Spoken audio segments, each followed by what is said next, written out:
Welcome everyone to our YouTube channel. आज के video में पार्शियल फ्रैक्शन ये टॉपिक का प्रॉब्लम नंबर 11 स्टडी करेंगे। तो क्वेश्चन आपके सामने है। क्वेश्चन में लिखा है रिजॉल्व इनटू पार्शियल फ्रैक्शन।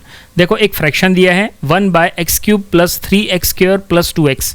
ये फ्रैक्शन को हमें रिजॉल्व करना है इनटू अ पार्शियल फ्रैक्शन। कैसे करेंगे? सॉल्व करने का टेक्निक वैसे ही रहेगा जैसा हमने इसके पहले के प्रॉब्लम्स में यूज़ किए थे।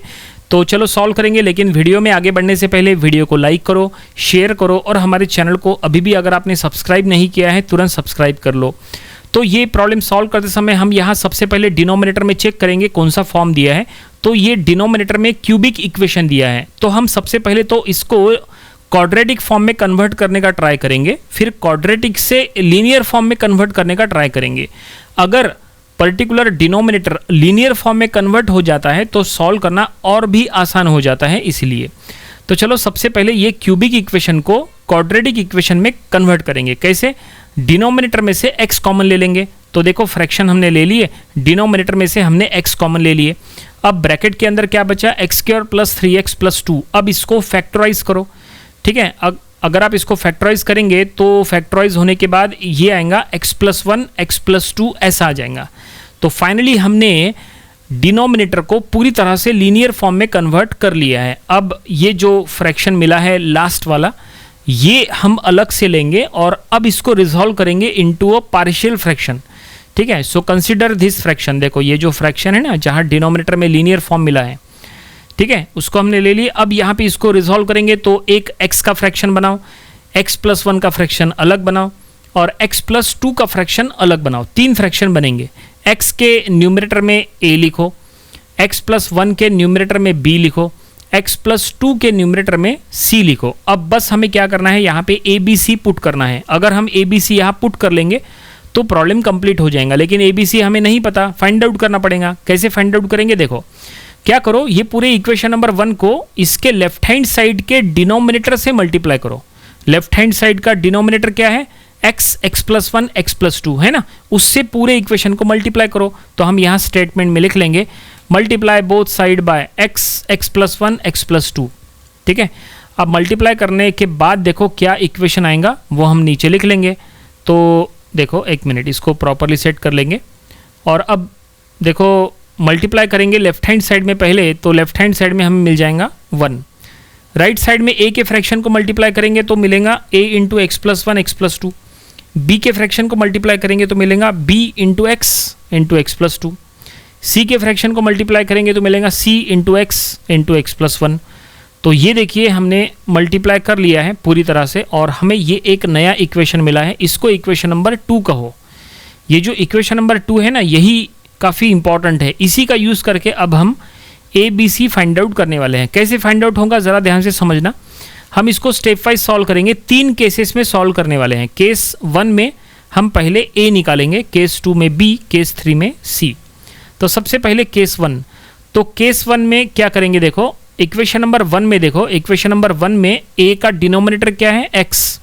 क्या करो, वो x को 0 के साथ इक्वेट करो। सो लेट x = 0 ऐसा ले लो और इसको इक्वेशन नंबर 2 में पुट करो। इक्वेशन नंबर 2 में x के जगह जहाँ जहाँ x है वहाँ पे 0 पुट करो। तो देखो 0 पुट करने के बाद कुछ ऐसा इक्वेशन मिला। इससे आपको a का वैल्यू मिल जाएगा। तो a का वैल्यू हमें मिल रहा है यहाँ पे 1/2 मिल गया a का वैल्यू। सिंपल। बिल्कुल इसी तरह से हम b का वैल्यू फाइंड आउट करेंगे, वो हम केस 2 में सॉल्व करेंगे। तो केस 2 में b फाइंड आउट करने के लिए अब हम क्या करेंगे? इक्वेशन नंबर 1 में देखो फिर से, इक्वेशन नंबर 1 में b का डिनोमिनेटर क्या है? x + 1। उसको 0 के साथ इक्वेट करो। पहले हमने a के डिनोमिनेटर को 0 के साथ इक्वेट किए थे ना केस 1 में। अब केस 2 में b के डिनोमिनेटर को 0 के साथ इक्वेट करो, किए। x + 1 = 0 किए। अब यहाँ से x निकालो तो x का वैल्यू हो गया -1। अब ये x का वैल्यू फिर से इक्वेशन नंबर 2 में पुट करो। जहाँ जहाँ पे x है वहाँ पे -1 पुट करो। तो देखो कुछ ऐसा बनेगा 1 = a का वैल्यू आप चाहे तो रख सकते हैं, देन -1 + 1 -1 + 2 और b पूरे इक्वेशन में पुट करना है। देखो जहाँ जहाँ x है वहाँ -1 पुट किए। देखो और अब पुट होने के बाद अब इसको सॉल्व करो, इससे आपको b का वैल्यू मिल जाएगा।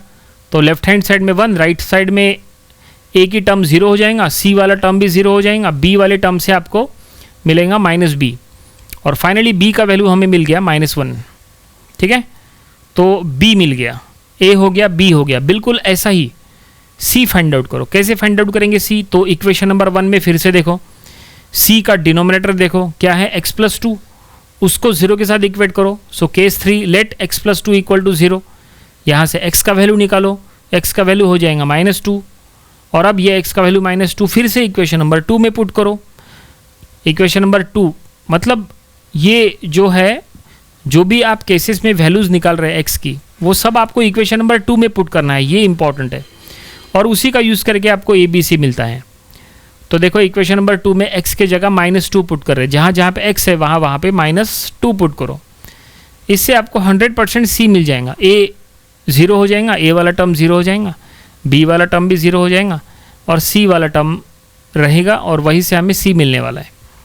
तो देखो हमने x के जगह -2 पुट किए, तो यहाँ पे हो जाएगा 1 = 0 + 0, और ये 2c ऐसा। तो फाइनली हमें अब c मिल गया 1/2। तो a का वैल्यू, b का वैल्यू, c का वैल्यू, तीनों वैल्यू मिल गए। अब हमें क्या करना है, जैसा हमने कहा था स्टार्टिंग में, अगर हम ABC इक्वेशन नंबर 1 में पुट कर लेते हैं तो हमारा इक्वेशन नंबर 1 कंप्लीट हो जाएगा और प्रॉब्लम पूरा हो जाएगा, वहीं पे प्रॉब्लम स्टॉप। तो चलो हम वही करेंगे। सो हम यहाँ स्टेटमेंट में लिख लेंगे, put the values of a, b, c in equation number 1। लेकिन इक्वेशन नंबर 1 में सिर्फ पुट करने से नहीं काम चलेगा, थोड़ा उसको एक आधा स्टेप और सॉल्व करना पड़ेगा। ठीक है, उसको प्रॉपर फॉर्म में सेट करना पड़ेगा ना, इसीलिए। तो चलो इक्वेशन नंबर 1 में पुट कर रहे हैं, तो इक्वेशन नंबर 1 का लेफ्ट हैंड साइड लिखते हैं, 1/x+1 x+2। ये जो हमने लेफ्ट हैंड साइड अभी लिखे ना, ये एक्चुअली हमने लीनियर फॉर्म में कन्वर्ट करने के बाद आया था ना, ये वो है।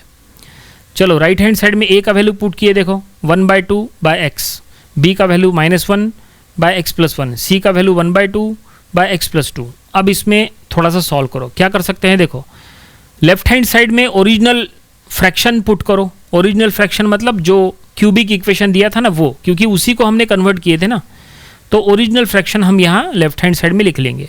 राइट हैंड साइड में क्या करो, कॉमन ले लो 1/2, न्यूमरेटर में से 1/2 कॉमन ले लो।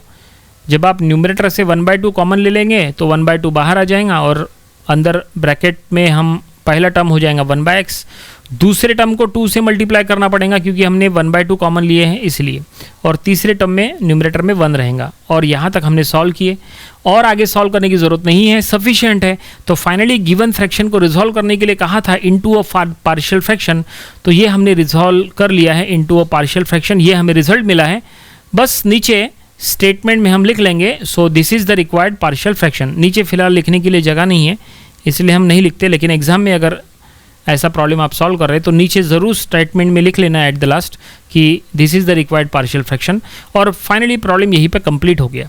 तो ये था पार्शियल फ्रैक्शन, ये टॉपिक का प्रॉब्लम नंबर 11। इसके पहले के 10 प्रॉब्लम्स वो भी आपको स्टडी कर लेना चाहिए, और आने वाले दिनों में हम इसके और भी नंबर ऑफ प्रॉब्लम्स स्टडी करेंगे ताकि इसकी और अच्छे से प्रैक्टिस हो जाए।